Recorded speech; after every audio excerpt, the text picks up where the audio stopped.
নমস্কার,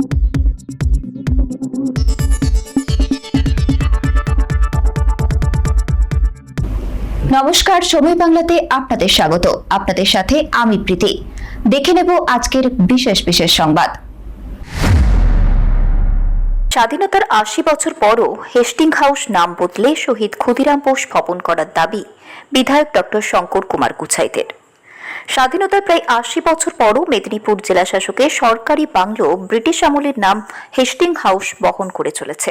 এই নাম পরিবর্তন করে শহীদ ক্ষুদিরাম বোস ভবন রাখার দাবি জানিয়ে জেলা শাসকের কাছে লিখিত আবেদন করেছেন মেদিনীপুরের বিধায়ক ডক্টর শঙ্কর কুমার গুছাইত। জেলা শাসকের কার্যালয়ের পাশে অবস্থিত ঐতিহাসিক এই সরকারি বাংলোটির নামকরণ হয়েছিল ১৭৭২ থেকে ১৭৮৫ সাল পর্যন্ত বাংলার গভর্নর এবং ভারতের প্রথম গভর্নর জেনারেল ওয়ারেন হেস্টিংসের নামানুসারে। স্বাধীনতার দীর্ঘ সময় পরও প্রশাসনিক ভবনে ব্রিটিশ শাসকের নাম বহাল থাকায় আপত্তি জানিয়েছেন বিধায়ক। জেলা শাসকের উদ্দেশ্যে লেখা চিঠিতে ডক্টর গুছাইত উল্লেখ করেন, শহীদ ক্ষুদিরাম বোস শুধু মেদিনীপুরের নয়, সমগ্র দেশের গর্ব। দেশের স্বাধীনতার জন্য আত্মবলিদানকারী এই বীর বিপ্লবীর স্মৃতিতে সম্মান জানাতেই হেস্টিং হাউসের পরিবর্তে শহীদ ক্ষুদিরাম বোস ভবন নামকরণের প্রস্তাব দিয়েছেন তিনি। বিধায়কের এই উদ্যোগকে স্বাগত জানিয়েছেন বহু সাধারণ মানুষ। তাদের বক্তব্য, স্বাধীনতার ৮ দশক পরও কোনো সরকারি ভবনের সঙ্গে ব্রিটিশ শাসকের নাম যুক্ত থাকা অনুচিত। দেশের স্বাধীনতার জন্য প্রাণ উৎসর্গ করা শহীদ ক্ষুদিরাম বোসের নামে সরকারি ভবনের নামকরণ হলে তা নতুন প্রজন্মের কাছে দেশপ্রেম ও আত্মত্যাগের ইতিহাসকে আরও উজ্জ্বল করে তুলবে বলেও মত প্রকাশ করেছেন তারা। শেখ ওয়ারিস আলীর রিপোর্ট, সময় বাংলা সংবাদ।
প্রস্তাব পেয়েছি, যেহেতু একটি হেরিটেজ বিল্ডিংও আছে, তো এই নাম কোথা থেকে কি লেভেল থেকে দেওয়া হয়েছিল আর সব দিক থেকে দেখে একটা বিবেচনা করে একটা সিদ্ধান্ত নেওয়া হবে।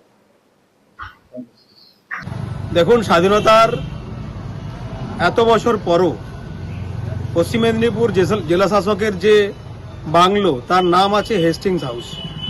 তাই আমি মনে করেছি এটা অত্যন্ত দুর্ভাগ্যজনক, আজকের দিনে অপ্রাসঙ্গিক। তাই শহীদ ক্ষুদিরাম বসু ভবন এই নামকরণ করার দাবি জানিয়ে লিখিত আকারে মাননীয় জেলা শাসককে আমি জানিয়েছি যে মেদিনীপুর শহর হচ্ছে ঐতিহাসিক শহর, মেদিনীপুর শহর হচ্ছে স্বাধীনতা সংগ্রামীদের পীঠস্থান, এখান থেকেই বিপ্লব তৈরি হয়েছে। সেই জন্য আপনি শহীদ ক্ষুদিরাম বসু ভবন এই নামকরণ করে আমাদের শুধু ক্ষুদিরাম বসুকে নয়, সমগ্র যারা ফ্রিডম ফাইটার যারা দেশের জন্য প্রাণ দিয়েছেন তাদেরকে সম্মান জ্ঞাপন করুন। তাই আজকে এই প্রতিলিপি বা দাবি আজকে আমি ডিএম সাহেবকে জানিয়েছি। একদমই যথাযথ দাবি, বহুদিনের মেদিনীপুরবাসীর দাবি যে হেস্টিংস হাউস নামটা চেঞ্জ করে নতুন কোনো বিপ্লবীর নামে নাম করা, সেটা ক্ষুদিরাম বসুর নামে করা হচ্ছে। এটাও একটা ভালো খবর। আমাদের জেলার তথা দেশের গর্ব ক্ষুদিরাম বসু আত্মাহুতি দিয়েছেন দেশের স্বাধীনতার জন্য। এছাড়াও আমাদের শহরে আরো অনেক এলাকা আছে যেগুলো হচ্ছে ইংরেজ আমলের নাম বহন করে, যেমন বার্চ টাউন। সেই নামগুলো পরিবর্তনের দাবি আছে মানুষের মধ্যে, সেটাও ভেবে দেখার অনুরোধ করব। সঙ্গে এটার জন্য যারা এই উদ্যোগ নিয়েছেন শহরবাসী হিসাবে তাদেরকে কৃতজ্ঞতা জানাবো। সুব্রত চক্রবর্তী।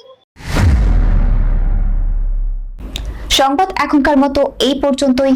সঙ্গে থাকুন, দেখতে থাকুন সময় বাংলা।